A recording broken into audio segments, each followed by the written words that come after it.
জালিম, দোয়া করবে না।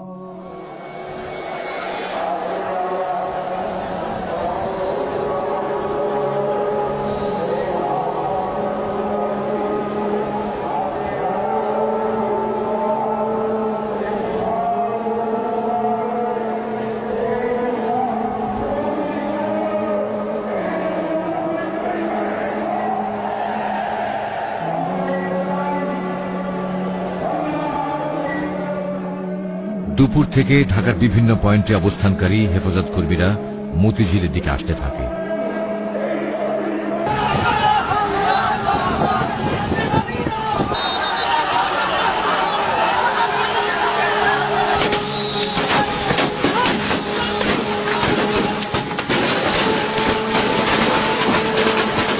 কিন্তু মতিঝিল আসার পথে বিভিন্ন স্থানে হেফাজত কর্মীরা সরকার দলীয় ক্যাডার ও আইন শৃঙ্খলা বাহিনীর সদস্যদের নানা রকম হামলা ও বাধার মুখে পড়ে।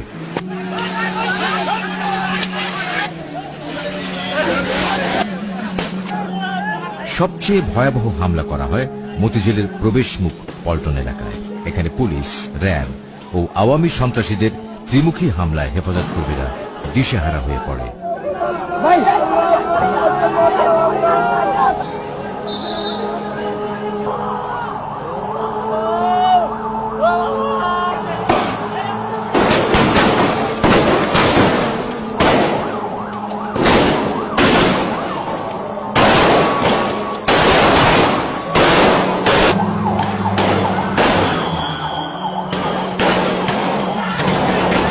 সন্ধ্যায় পুলিশ র্যাবের ছত্রছায়ায় আওয়ামী যুবলীগের কর্মীরা বাইতুল মোকাররম মসজিদ এবং এর সন্নিহিত এলাকা দখলে নিয়ে ভয়াবহ তাণ্ডব চালায়।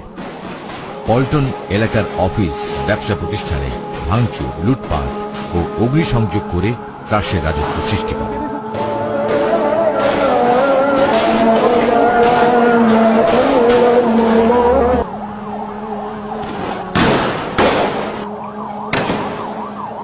এ সময় এখানকার জুয়েলারি দোকানে লুটপাট, জায়নামাজ, আতর, টুপি, তসবিহ ও কোরআন শরীফের দোকানসমূহে আগুন লাগিয়ে দেওয়া হয়। পুড়িয়ে দেয় হাজার হাজার কোরআন শরীফ।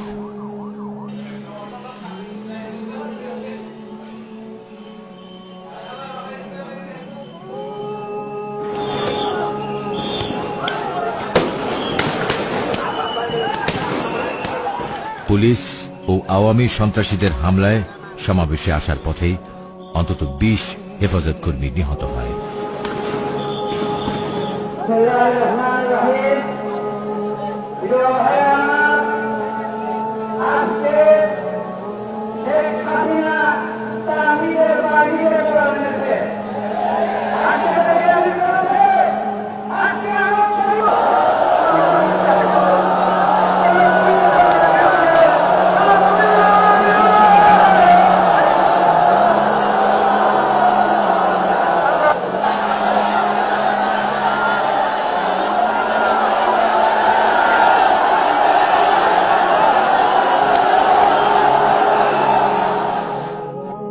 আমাদের কাছে প্রশ্ন করা হয়, 6টার পরে আপনারা কেন অবস্থান করলেন?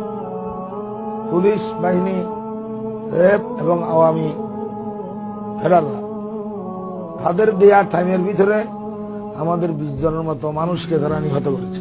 যেখানে আমাদের এত নেতাকর্মী শহীদ হয়, নিহত হয়, তাদের রক্তের বদলায় সেই প্রতিবাদে আমরা কি একটা রাত অবস্থান করতে পারি না?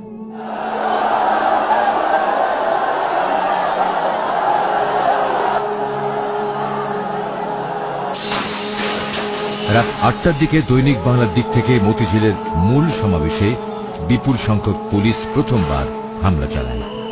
কিন্তু সমাবেশকারীরা রুখে দাঁড়ালে পুলিশ তখন দৈনিক বাংলা মোড়ে অবস্থান নেয়। এ সময় সমাবেশ স্থলের সমস্ত সড়ক বাতি নিভিয়ে দিলে মতিঝিল ও এর আশপাশের এলাকা অন্ধকারাচ্ছন্ন হয়ে পড়ে। সমাবেশের মাইকগুলোর সংযোগ বিচ্ছিন্ন করে ফেলা হয়।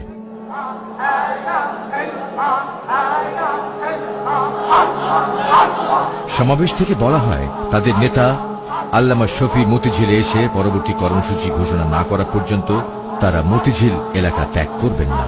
আল্লামা শফি তখন মূলত লালবাগে আইন শৃঙ্খলা বাহিনীর নজরদারিতে আটকে গেছেন। আমি যাওয়ারও পরিবেশ ছিল না, তারপরে আমি কোনো মতে চলে গেছি আগে, এবং আমার ভরভরি হজরত যাওয়ার কথা 1 মাইল 1.5 মাইল চলে গেছে। ক্যাডারদের এই নাশকতার কারণে যাওয়ার পরিবেশ ছিল না।